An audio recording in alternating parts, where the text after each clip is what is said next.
Hello and welcome. If you're over 60 and your blood sugar keeps rising even though you're doing everything right, this video may change how you see your body forever. Let me ask you something most doctors never ask. What if your blood sugar isn't high because of what you eat, but because your cells are dehydrated? Many seniors follow strict diets, take their medication perfectly, and still wake up every morning with higher numbers and growing frustration. You're told it's age. You're told it's progression. But the truth is far more basic and far more hopeful. When your cells don't have enough water, insulin simply can't do its job.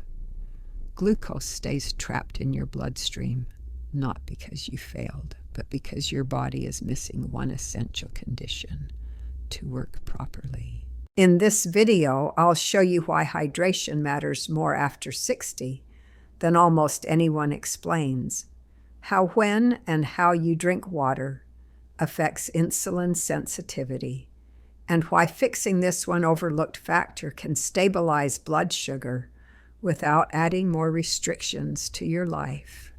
You're not broken. You're not doing this wrong.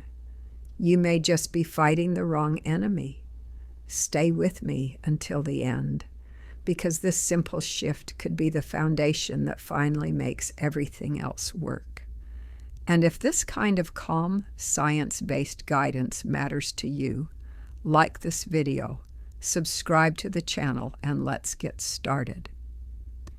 Aging brings many uncomfortable changes that few people openly talk about. Memory doesn't feel as sharp as it used to. Energy fades faster. The body feels heavier, slower, less cooperative. Emotions can shift without warning. Irritation, anxiety, or discouragement appearing even when life looks stable on the surface. For many older adults, these changes arrive quietly, and they're often dismissed as just getting older. But when rising blood sugar enters the picture, the frustration deepens. For years, most seniors are taught to believe one simple story about blood sugar. If it goes up, you must be eating the wrong foods. Too many carbohydrates, too much sugar, not enough discipline. So they restrict more, measure more, worry more. Yet despite doing everything they are told, following diets, taking medication exactly as prescribed, and avoiding foods they once enjoyed, their numbers keep climbing. This creates a painful emotional loop. Effort without reward, discipline without progress, and a growing sense of failure. But here's the truth that rarely gets explained clearly.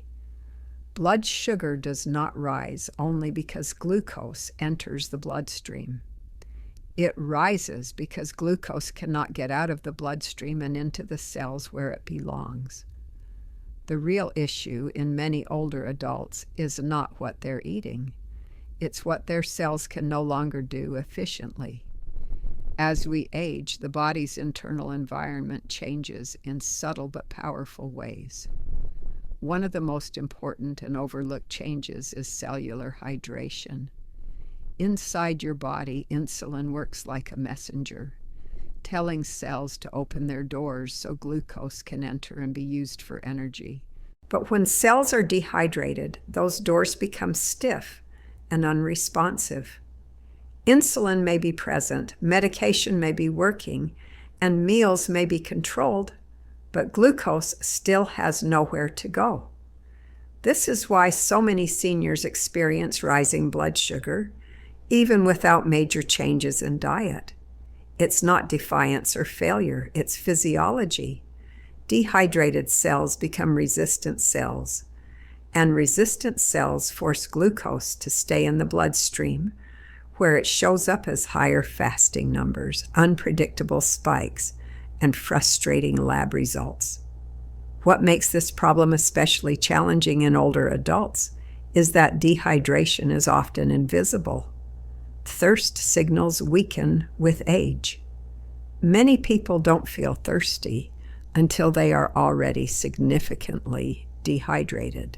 Kidney function becomes less efficient, meaning the body struggles to conserve water. Common medications for blood pressure and diabetes can quietly pull water out of the system. All of this can happen without obvious symptoms like dry mouth or dizziness. Instead, the warning sign shows up on a glucose meter. This hidden dehydration doesn't just affect blood sugar. It contributes to fatigue, brain fog, muscle weakness, mood changes, and slower recovery from stress. The body feels like it's working harder just to maintain balance. Over time, this constant internal strain accelerates the aging process and makes everyday life feel more exhausting than it should. The tragedy is that many seniors blame themselves for a problem that isn't rooted in behavior, but in a neglected biological need. They push harder when what their body actually needs is support. Blood sugar management becomes a battle instead of a partnership with the body. Understanding this root cause changes everything. When you recognize that high blood sugar is often a hydration and cellular environment problem, not simply a food problem, you stop fighting yourself. You stop chasing perfection, and you begin addressing the foundation that allows insulin, medication, and healthy habits to actually work. Aging does bring changes, yes, but suffering in silence, confusion, and self-blame should not be one of them. When the internal environment is restored, the body often responds with stability, clarity, and resilience, proving that many of the struggles associated with aging are not inevitable, but misunderstood. One of the most misunderstood aspects of aging is how easily dehydration becomes a chronic, ongoing condition after the age of 60. Many older adults believe that if they are not thirsty, they must be adequately hydrated.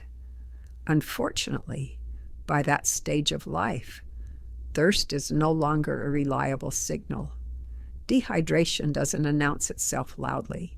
It develops quietly, steadily, and often unnoticed, while gradually disrupting multiple systems in the body. At the cellular level, one of the first changes that occurs with age involves structures called aquaporins. These are microscopic water channels embedded in cell membranes, responsible for allowing water to move from the bloodstream into the cell. In younger bodies, aquaporins respond quickly and efficiently. In older bodies, their responsiveness slows. Even when an older adult drinks water, the cells may not absorb it as effectively as before. The result is a paradox. Water intake may appear adequate, yet cells remain functionally dehydrated. This inefficiency is rarely discussed in routine medical care, but it has major consequences. When cells lack water, they lose flexibility and responsiveness. Metabolic processes slow down. Insulin signaling weakens. Muscles fatigue more easily. Cognitive clarity diminishes. The body begins operating in a constant low-grade stress state, trying to compensate for an environment that no longer supports optimal function. Compounding this problem is the age-related decline in thirst perception. As people age, the brain's ability to detect and respond to fluid imbalance becomes less sensitive. Thirst signals arrive later than they should.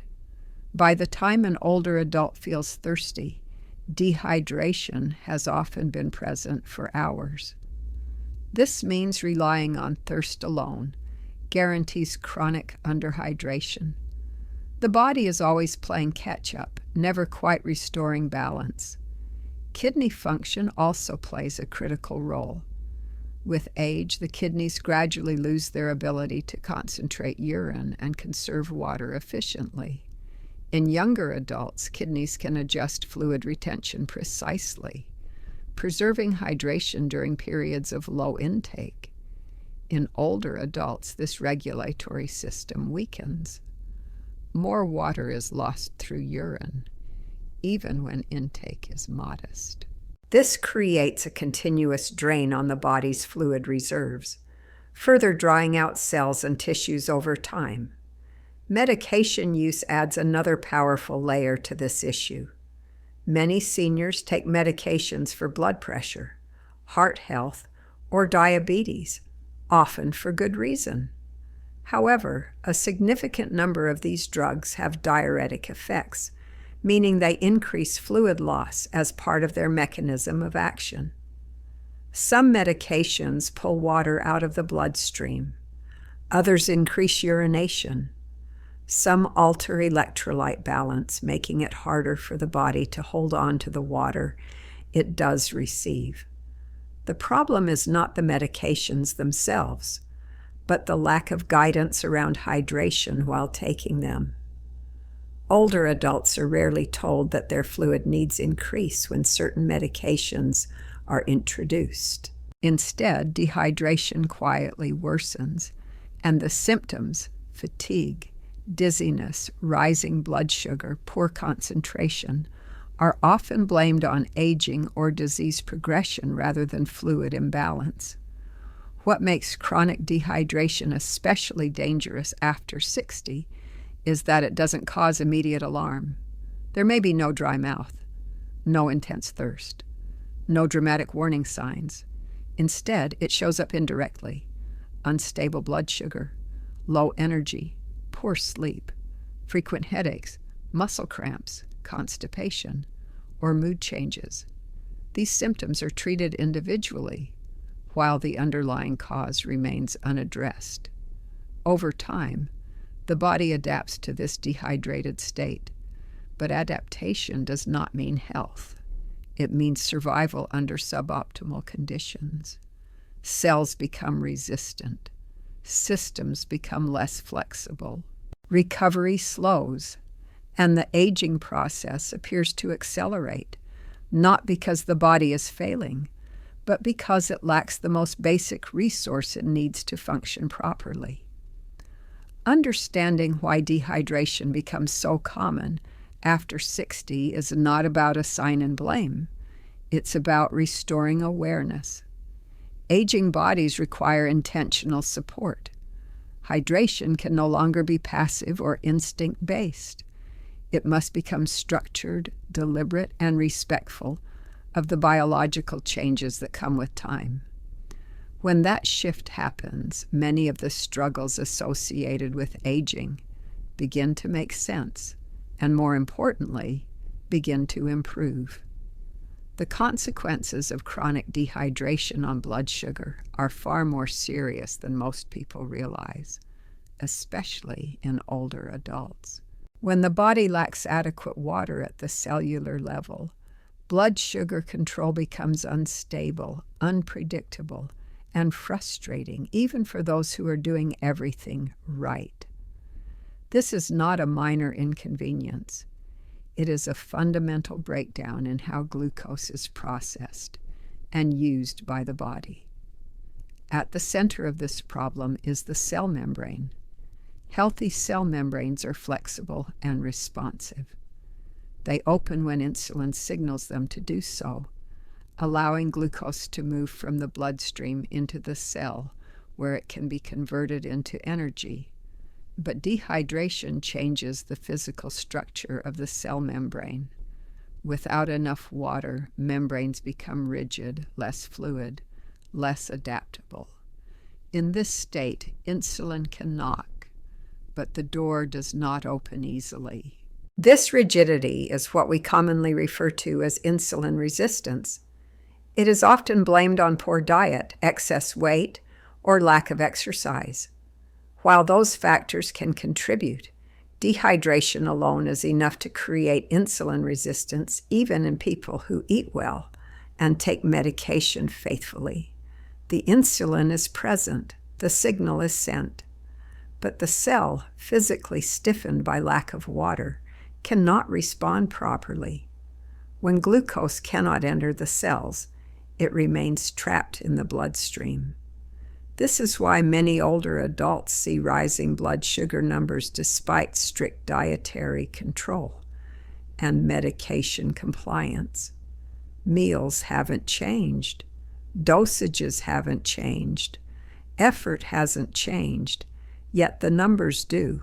This creates confusion and fear, leading many to believe their condition is worsening or that their body is giving up. In reality, the body is responding logically to an environment it can no longer work within.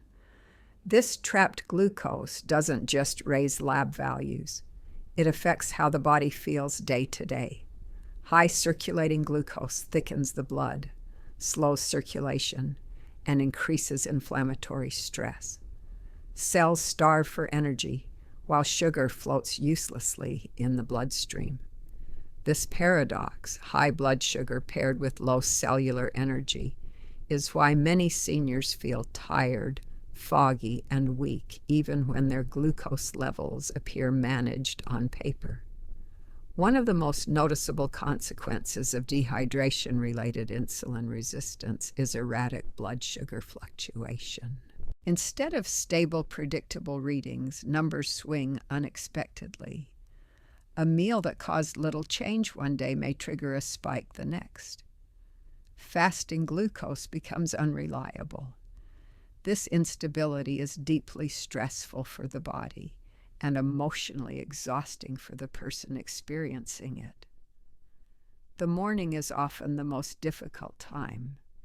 Many older adults wake up with their highest blood sugar reading of the day, a phenomenon known as the dawn phenomenon. In the early morning hours, the body naturally releases hormones like cortisol to prepare for waking. These hormones raise blood sugar slightly as part of a normal biological rhythm. But when the body is dehydrated, this effect becomes exaggerated. Overnight, the body loses water through breathing and urine. If cells are already underhydrated, this overnight loss pushes them further into resistance by morning. Blood becomes more concentrated. Hormones are more potent. Insulin sensitivity is at its lowest point of the day. The result is a sharp rise in fasting blood sugar, often without any food involved at all. This is why so many seniors are baffled by high morning readings, despite eating carefully the night before. The emotional toll of this pattern is significant. High fasting numbers are often interpreted as failure. They lead to tighter food restrictions, skipped meals, increased medication, and mounting anxiety. Yet none of these approaches address the underlying cause, a dehydrated internal environment that prevents glucose from being used properly. What makes dehydration-driven blood sugar instability especially damaging is its cumulative effect. Repeated spikes and drops strain the pancreas, stress the cardiovascular system, and increase oxidative damage throughout the body. Over time, this variability contributes more to long-term complications than consistently moderate readings ever would. Stability, not perfection, is what protects the body, and dehydration makes stability impossible. Understanding the link between hydration and blood sugar shifts the entire conversation. It reframes high readings not as personal failure, but as a signal that the body needs support at a foundational level.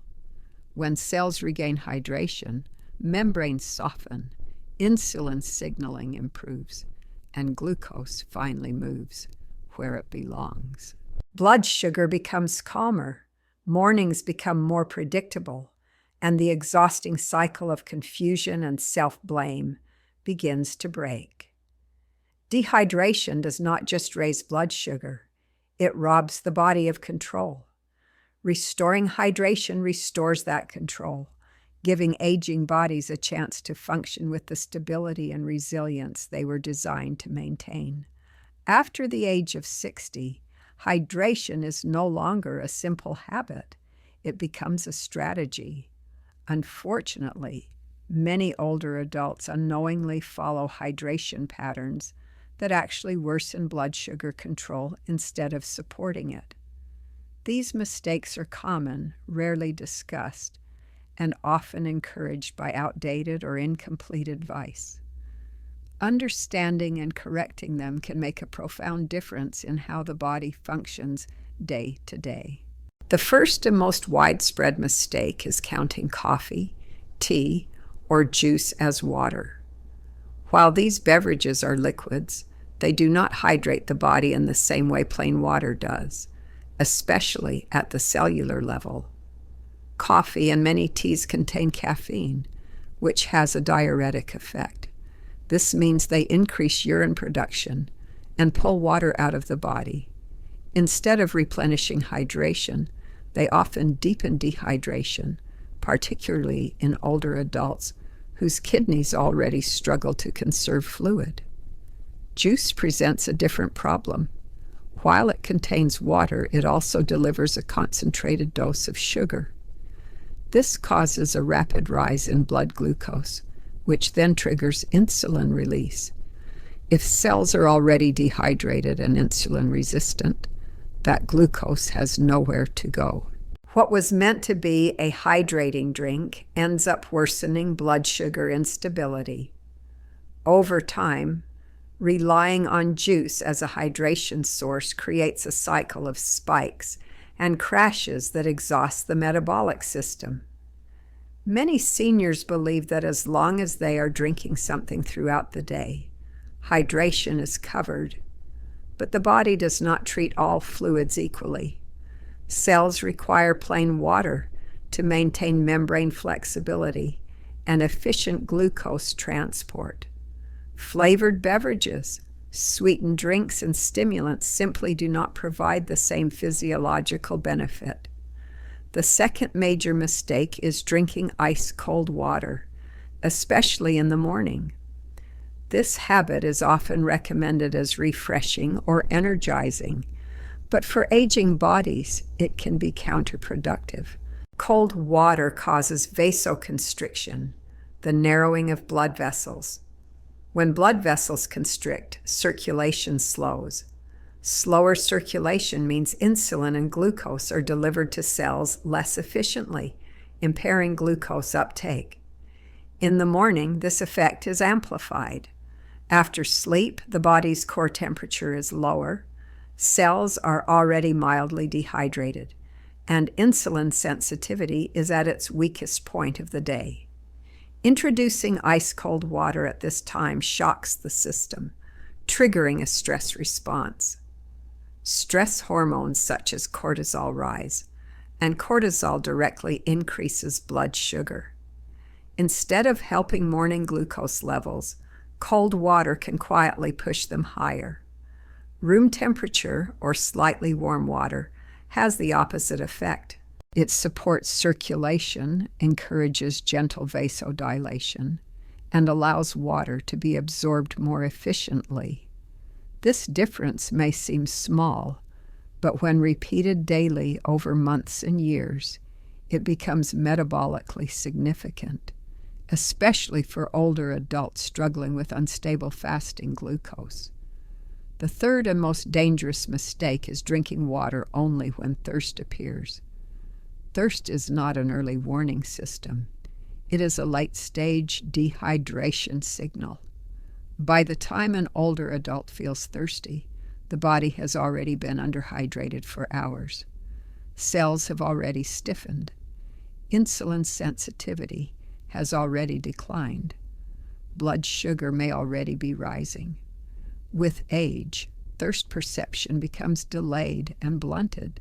Many seniors can go most of the day without feeling thirsty, even while their cells are steadily drying out. Relying on thirst guarantees a chronic state of dehydration. The body is constantly reacting instead of staying balanced. This pattern leads to erratic hydration behavior, long periods of minimal intake followed by large amounts of water consumed all at once. While this may temporarily quench thirst, it does little to restore cellular hydration. Excess water is quickly excreted, and cells remain undernourished at the most fundamental level. Together, these three mistakes create a perfect storm. The body loses water through stimulants and medications. Cold water slows absorption and raises stress hormones. Delayed drinking ensures dehydration persists throughout the day. The result is poor insulin response, unstable blood sugar, fatigue, and frustration that seem mysterious but are entirely predictable. The tragedy is that none of these habits are intentional mistakes. They are learned behaviors passed down through years of incomplete guidance.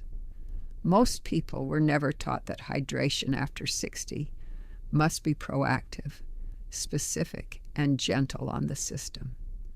Correcting these errors does not require extreme measures. It requires awareness. Water must be treated as a biological tool, not just a beverage. When hydration becomes intentional, focused on plain water, appropriate temperature, and regular timing, the body responds quickly and positively. Blood sugar stabilizes, energy improves, and the simple act of drinking water becomes one of the most powerful forms of metabolic support available in later life. For decades, blood sugar control has been framed almost entirely as a battle of willpower and food choices. Eat less, cut carbs, avoid sugar, follow the plan perfectly. While nutrition absolutely matters, this narrow focus has caused one of the most important principles of metabolic health to be overlooked, especially in older adults. Blood sugar stability is not just about what enters the body. It is about the environment inside the body that determines how glucose is handled once it is there. At its core, blood sugar regulation is a cellular environment problem, not merely a dietary one. Glucose does not become dangerous simply because it is eaten. It becomes dangerous when it cannot be transported into cells and used efficiently. That transport depends on insulin, yes, but insulin does not work in isolation. It works within a physical, chemical, and electrical environment that must be properly supported. Hydration is the foundation of that environment. When cells are adequately hydrated, their membranes remain flexible and responsive. Insulin signals are transmitted clearly. Glucose transport channels function smoothly. Blood flows more easily, delivering nutrients and hormones where they are needed. In this state, the body can tolerate carbohydrates more effectively, handle occasional indulgences without extreme spikes, and maintain more predictable blood sugar patterns overall. When cells are dehydrated, none of this works well. Insulin resistance increases regardless of diet quality. Glucose lingers in the bloodstream, not because the person ate poorly, but because the internal conditions are hostile to proper glucose uptake. This is why many seniors experience worsening blood sugar control, even as they become more restrictive with food. The harder they diet, the more frustrated they become, because the true problem remains untouched. Dietary restriction without hydration support is like adjusting the fuel without fixing the engine. You can reduce intake, measure portions, and eliminate entire food groups. But if cells are too dehydrated to respond, progress will be limited and unstable. Over time, excessive restriction can even backfire, increasing stress hormones, slowing metabolism, and worsening insulin sensitivity further. Hydration, by contrast, works at the level where blood sugar regulation actually happens. Water supports cellular volume, electrical signaling, and membrane fluidity. It reduces blood viscosity, allowing insulin and glucose to circulate more efficiently. It lowers stress hormone concentration, which directly reduces glucose release from the liver. In other words, hydration doesn't replace good nutrition. It makes good nutrition effective. This principle is especially important after the age of 60, when the body's margin for error narrows. Younger bodies can compensate for poor hydration more easily. Older bodies cannot. The same meal that causes little disturbance at 40 may produce a dramatic spike at 70, not because the food changed, but because the internal environment did. Hydration restores some of that lost flexibility. Another overlooked aspect is sustainability. Strict diets are difficult to maintain long term. They often isolate people socially, create anxiety around food, and turn every meal into a test of discipline. Hydration, on the other hand, is supportive rather than restrictive. It does not require elimination or deprivation. It creates stability instead of pressure. When hydration is prioritized, many people find they can eat more normally while still maintaining better blood sugar control. This shift in focus also changes the emotional relationship with health. Instead of fighting the body, hydration works with it. The body is no longer treated as a problem to be controlled, but as a system to be supported. This reduces guilt, fear, and the constant sense of doing something wrong that so many seniors carry. Importantly, this does not mean hydration is a cure or that diet becomes irrelevant.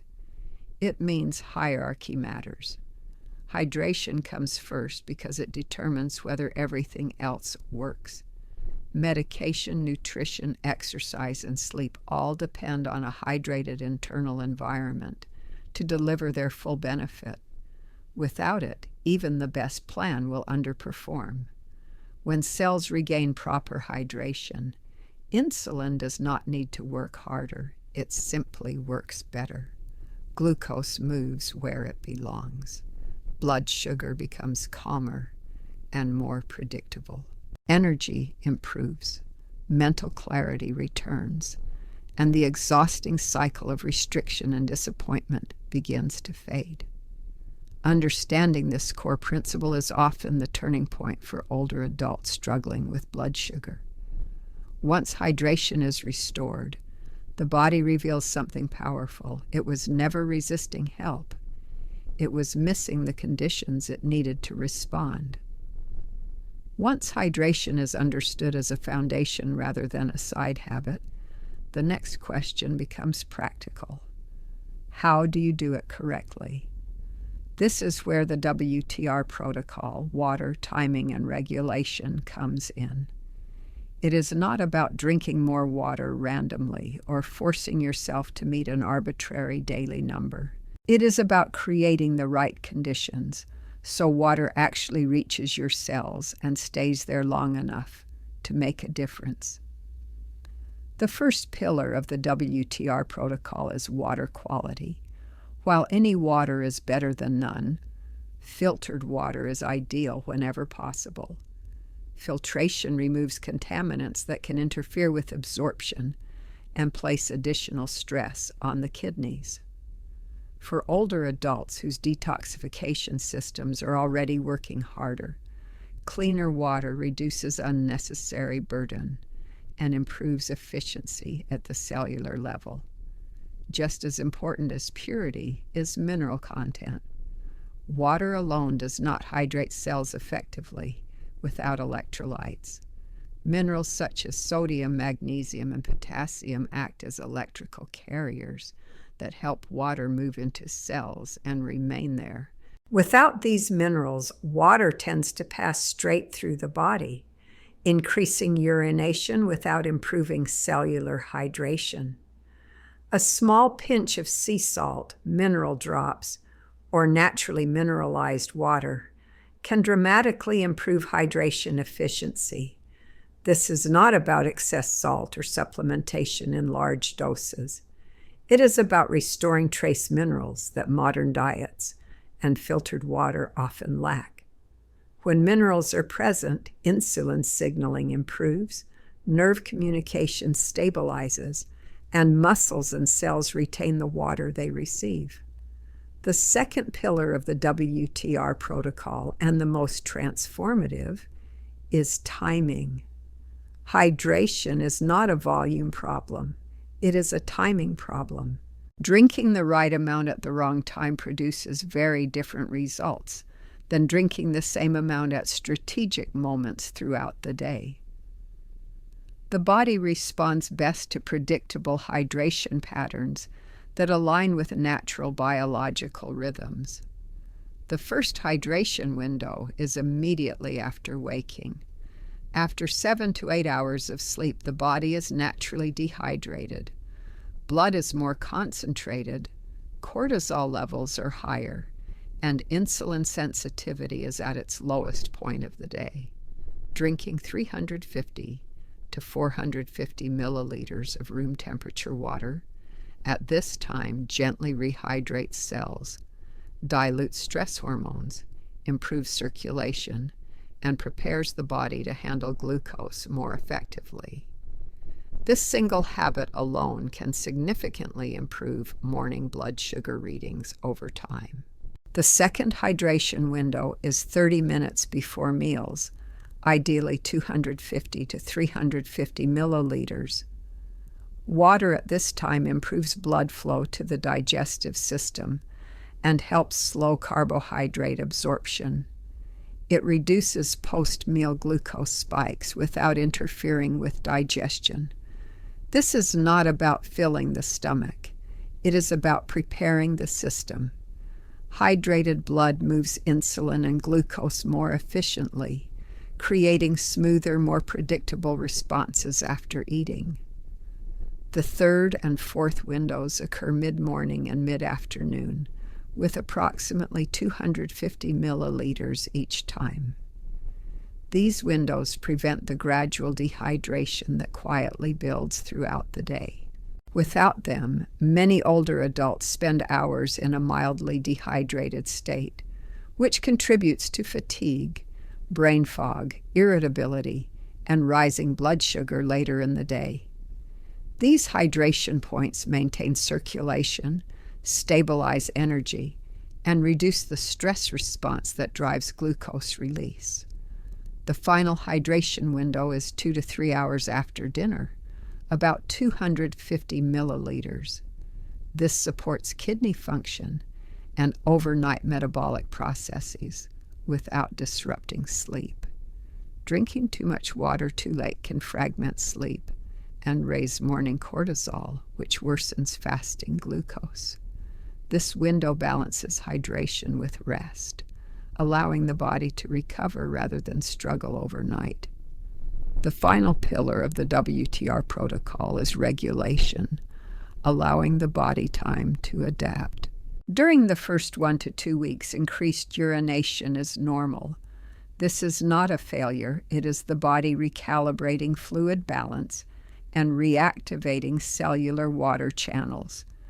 As regulation improves, water retention becomes more efficient, and hydration stabilizes at the cellular level. What makes the WTR protocol effective is its simplicity and respect for biology. It works with the body instead of forcing it. No extreme rules, no deprivation, just structured support. When applied consistently, this protocol creates an internal environment where insulin can function properly, glucose can move where it belongs, and blood sugar stability becomes achievable again, not through control, but through cooperation with the body's natural design. When people think about hydration, they usually focus on how much water they drink. Rarely do they consider the temperature of that water. Yet for older adults, water temperature plays a surprisingly powerful role in how the body responds, especially when it comes to stress hormones, circulation, and blood sugar control. This detail may seem small, but physiologically, it carries significant weight. In the morning, the body is in a uniquely sensitive state. After several hours of sleep, core body temperature is lower, cells are mildly dehydrated, and insulin sensitivity is at its lowest point of the day. At the same time, the body naturally releases cortisol and other hormones to help you wake up and become alert. This process is normal, but it creates a narrow window where the system is easily pushed into stress. This is why water temperature in the morning matters so much. Drinking room temperature or slightly warm water works with the body instead of against it. Warmth gently stimulates circulation, allowing blood to flow more easily to tissues and cells. As circulation improves, insulin and glucose are delivered more efficiently, and cells become more receptive. The body interprets warm water as supportive, calming, and safe. Warm or room temperature water also encourages faster and more complete absorption. It does not require the body to expend energy adjusting temperature. Instead, the water integrates smoothly into the bloodstream, supporting hydration at the cellular level. This creates a stabilizing effect on blood sugar, particularly fasting glucose, which is often the most frustrating reading for older adults. Cold water, especially first thing in the morning, has the opposite effect. When cold water enters the body, it triggers vasoconstriction, the narrowing of blood vessels. This response is protective in certain situations, but in the context of aging and metabolic sensitivity, it can be counterproductive. Narrowed blood vessels reduce circulation, slowing the delivery of insulin and glucose to cells. Even more importantly, cold exposure activates the stress response. The body perceives cold as a potential threat and responds by releasing stress hormones such as cortisol and adrenaline. These hormones signal the liver to release stored glucose into the bloodstream. In other words, cold water can raise blood sugar not because of calories, but because of stress physiology. For younger bodies, this stress response is often short-lived and easily balanced. For older adults whose systems are already operating with reduced flexibility, the impact can be amplified. A simple habit like drinking ice-cold water in the morning can quietly worsen insulin resistance and contribute to higher fasting glucose readings day after day. This is why many seniors experience confusing patterns, doing everything right, yet still seeing elevated morning numbers. The cause is not always food or medication. Sometimes it is the subtle stress signals the body receives before breakfast even begins. Throughout the rest of the day, water temperature still matters, though the body becomes more resilient as it warms up and becomes active. Slightly cool water later in the day can be refreshing and is generally better tolerated, especially in warmer environments. The key distinction is ice cold versus cool. Extreme cold continues to trigger stress responses, while mild coolness does not. What matters most is consistency and intention. Choosing warm or room temperature water in the morning sets the tone for the entire day. It signals safety rather than urgency, support rather than shock. Over time, this reduces baseline stress hormone levels, improves insulin sensitivity, and creates more predictable blood sugar patterns. There is also an emotional component to this practice. Warm water encourages a slower, more mindful start to the day. It invites pause instead of rush. For aging bodies, this gentleness is not indulgent. It is therapeutic. Chronic stress accelerates aging and worsens metabolic control. Small daily choices that reduce stress accumulate into meaningful long-term benefits. The power of water temperature lies in its simplicity. It requires no supplements, no restrictions, and no special equipment, just awareness. When hydration respects the body's natural rhythms and sensitivities, it becomes more than a habit. It becomes a form of daily regulation. In the process, many older adults find that their mornings feel calmer, their energy steadier, and their blood sugar more manageable, not because they tried harder, but because they stopped unknowingly stressing a system that was already asking for support. One of the biggest reasons people give up on hydration-based changes too early is misunderstanding the adaptation phase. When you begin hydrating properly, especially if you've been chronically underhydrated for years, your body does not respond instantly with perfect balance. Instead, it goes through a period of recalibration. This phase can feel inconvenient or confusing if you're not expecting it, but it is not a sign that something is wrong. It is a sign that your body is adjusting. During the first 7 to 10 days, increased urination is not only common, it is expected. Many people worry that this means the water is just going straight through them, or that their body can't hold on to it. In reality, the opposite is happening. The body has adapted to a dehydrated state over time.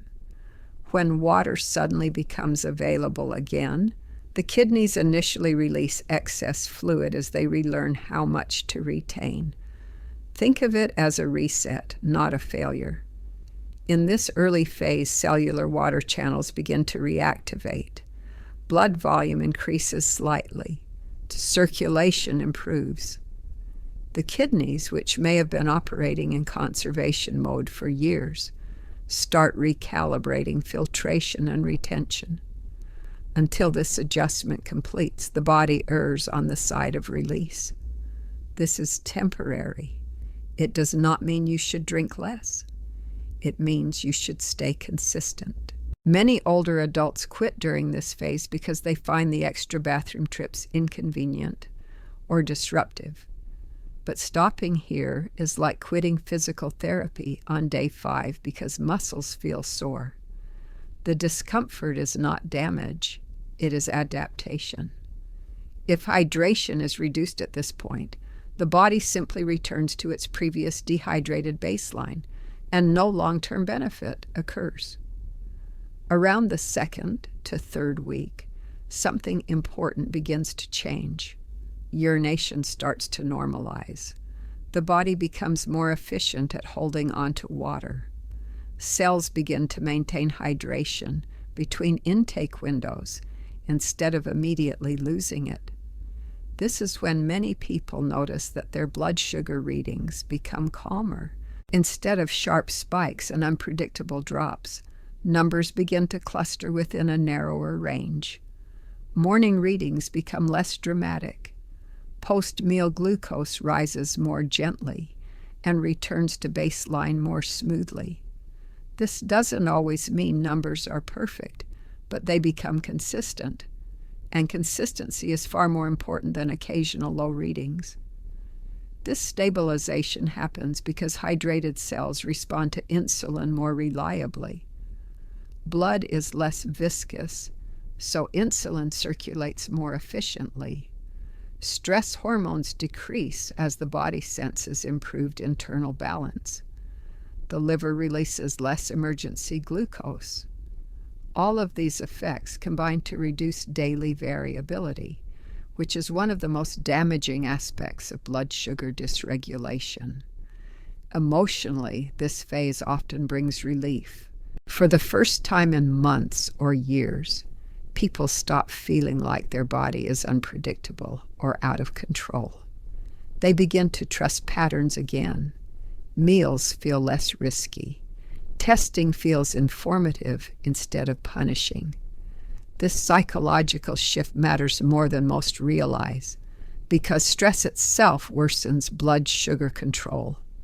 By the 3-month mark, deeper changes can emerge. This is when A1C improvements may become measurable. It's important to understand why this takes time. A 1C reflects average blood sugar over approximately 3 months. It cannot change quickly, no matter how effective an intervention is. This delay often causes people to underestimate progress and abandon supportive habits too soon. At the cellular level, however, adaptation continues steadily during this time.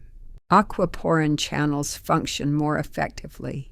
Kidneys regulate fluid balance with less effort. Hormonal rhythms stabilize. Insulin sensitivity improves incrementally. These changes are subtle day to day, but cumulative over weeks. By 3 months, many people see lab results finally align with how they've been feeling. A 1C numbers drop. Doctors become curious. Medication adjustments may be discussed under supervision. More importantly, the body begins operating from a place of resilience rather than constant compensation. What's critical to understand is that hydration is not a quick fix. It is a foundational reset. The body does not forget years of dehydration overnight. It relearns safety and balance gradually. Expecting instant perfection sets people up for disappointment. Expecting adaptation sets them up for success. Tracking progress during this period helps maintain perspective. Simple notes: hydration consistency, fasting glucose trends, energy levels often reveal improvements before lab tests do. Many people notice clearer thinking, better sleep, improved digestion, and steadier mood well before A1C changes appear. These are not side effects. They are signs that the internal environment is healing. It's also normal for progress to feel uneven. Some days will look better than others. Occasional spikes may still occur. This does not mean hydration stopped working. It means the body is still learning. Stability emerges from repetition, not intensity. Perhaps the most important message during this phase is patience without doubt. The body is not resisting change, it is adapting to it. Every day of consistent hydration sends a signal of safety. Over time, the body responds by lowering stress, improving insulin response, and restoring balance. Initial inconvenience gives way to long-term ease. Temporary adjustment leads to lasting stability.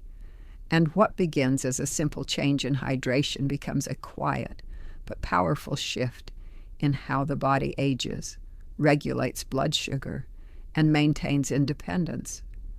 The key is not to rush the process, but to respect it. Hydration does far more than influence blood sugar alone.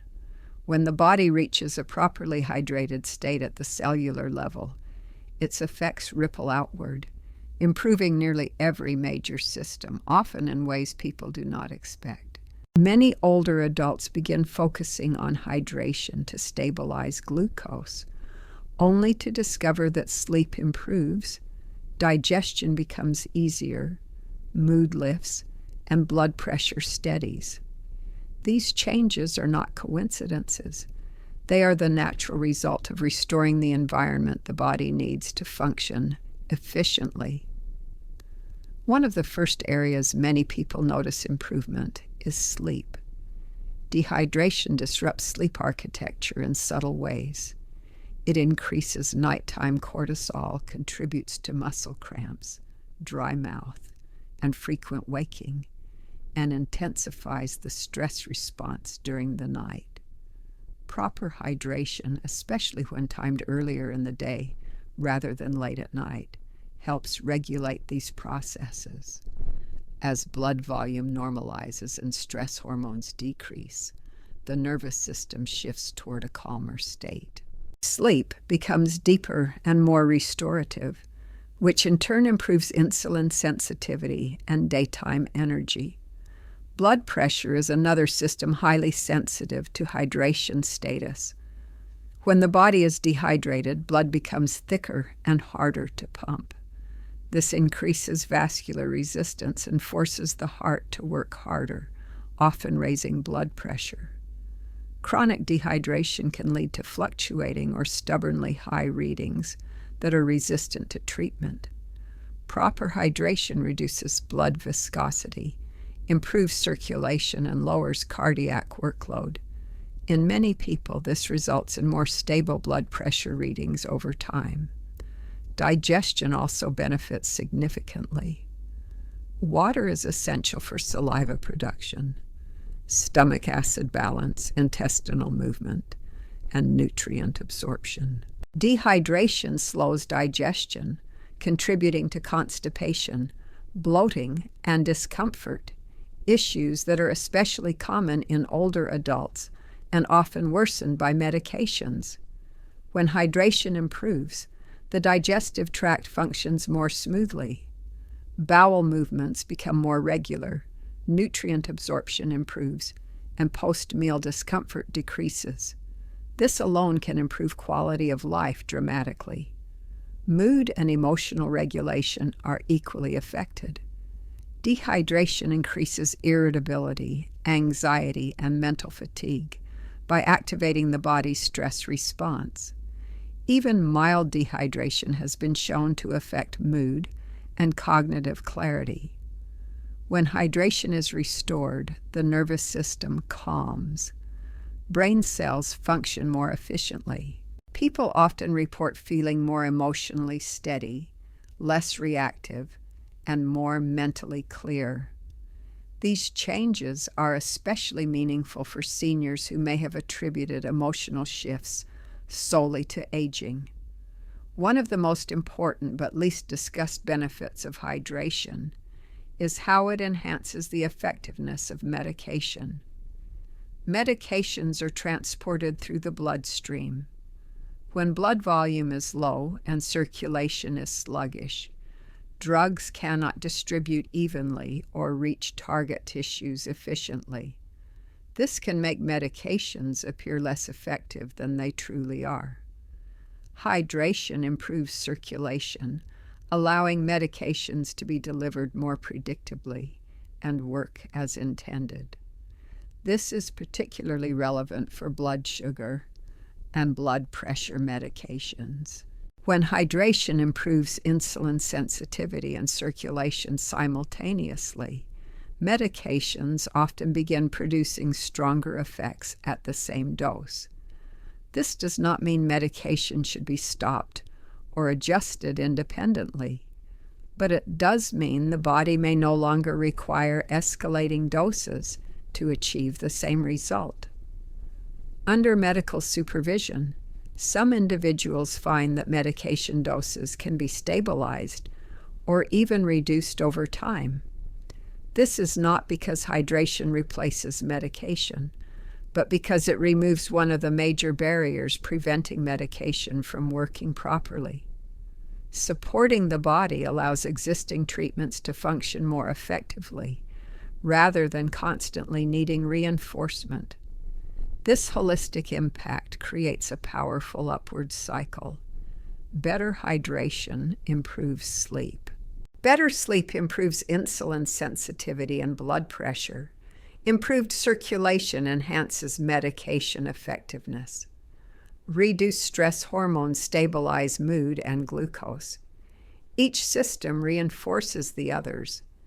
Instead of managing one symptom at a time, the body begins functioning as an integrated whole again. What makes hydration unique among health interventions is that it supports rather than overrides the body. It does not force outcomes. It creates conditions. For aging bodies, this distinction matters. Supportive interventions are more sustainable, gentler, and less likely to cause unintended consequences. Many people are surprised to discover that such a simple practice can have such broad effects. But the truth is that water is not a supplement. it is a requirement. When it is missing, every system compensates. When it is restored, those systems relax back into balance. Hydration is not just about preventing dehydration. It is about restoring harmony across the body, allowing sleep, mood, digestion, circulation, and medication to work together instead of in conflict. For older adults, this shift often marks the difference between constant management and genuine stability. The most important message to understand, perhaps the one that brings the greatest sense of relief, is this: you are not failing. If your blood sugar has been difficult to control despite your best efforts, it is not because you lack discipline, intelligence, or commitment. It is because your body has been trying to function without the conditions it needs to work properly. When those conditions are restored, the body often responds in ways that feel almost surprising. For years, many older adults have carried quiet guilt around their health. Every high reading feels personal. Every medication increase feels like proof that something is wrong with them. The narrative has been clear and unforgiving. Try harder, restrict more, be better. But this narrative ignores biology. The body is not a moral system. It does not reward effort or punish mistakes. It responds to its environment. When cells are dehydrated, insulin resistance is not a choice. It is a physical consequence. When blood sugar rises under these conditions, it is not failure. It is a signal that the internal environment is not supportive enough for regulation to occur. Blaming yourself for this is like blaming a car for stalling when there is no oil in the engine. Once this perspective shifts, everything changes. Hydration stops being a chore or a tip. It becomes a foundational act of support. Drinking water correctly, at the right times, in the right form, with respect for the body's rhythms, is not a temporary trick to lower numbers. It is a long-term investment in how the body ages, adapts, and maintains independence. Unlike extreme diets or short-term interventions, proper hydration does not create cycles of hope and disappointment. It does not demand perfection. It asks for consistency. And consistency is what aging bodies respond to best. Over time, structured hydration becomes automatic, like brushing your teeth. You no longer think of it as something you are doing for your condition. It becomes part of how you live. This is why hydration works so well as a long-term foundation. It supports every system without exhausting any of them. It makes insulin more effective. It improves circulation. It reduces stress hormones. It enhances sleep and mood. It helps medications work as intended. All of these effects compound quietly over months and years. Healthy aging is not about eliminating every problem or avoiding every symptom. It is about resilience, the ability to recover, adapt, and remain stable even when life is imperfect. Proper hydration builds that resilience at the cellular level. It gives the body room to breathe, respond, and regulate instead of constantly compensating. Importantly, this approach restores a sense of partnership with your body. Instead of fighting it, you begin listening to it. Instead of punishing it with restriction, you support it with care. This emotional shift matters. Chronic stress accelerates aging. Self-blame worsens metabolic dysfunction. Compassion paired with understanding creates conditions where healing becomes possible. Upping water intake randomly is not enough. But drinking water with intention, respecting quality, timing, temperature, and consistency, creates a foundation strong enough to support everything else you do for your health. Nutrition becomes more flexible. Exercise feels more sustainable. Medical care becomes more effective. Life becomes more manageable. This is not about reversing age or chasing perfection. It is about giving your body the one thing it has been quietly missing and watching how much better it functions when it finally receives it. You were never broken. You were never failing. Your body was asking for support, not criticism. And hydration, done correctly, is one of the most powerful ways to answer that request today, tomorrow, and for the long road of healthy aging ahead. As we come to the end, remember this. Real health progress doesn't come from pushing your body harder. It comes from supporting it better. Aging brings change, yes, but struggle does not have to be the default. When you restore the most basic condition your body needs to function, proper hydration, you create a foundation where blood sugar can stabilize, energy can return, and aging can become more manageable instead of overwhelming. This is not about quick fixes or chasing perfect numbers. It's about consistency, patience, and respect for how the body actually works after 60. When hydration is done correctly, it quietly strengthens everything else you're already doing. Your efforts finally start paying off, not because you changed who you are, but because you changed the environment your body lives in. If this message resonated with you, don't let it stop here. Start small. Start today. A single glass of room temperature water tomorrow morning can be the first step toward long-term change. If you found this video helpful, like it, subscribe to the channel, and share it with someone who might need to hear this message. Your support helps this information reach more people who are tired of blaming themselves and ready to support their bodies instead.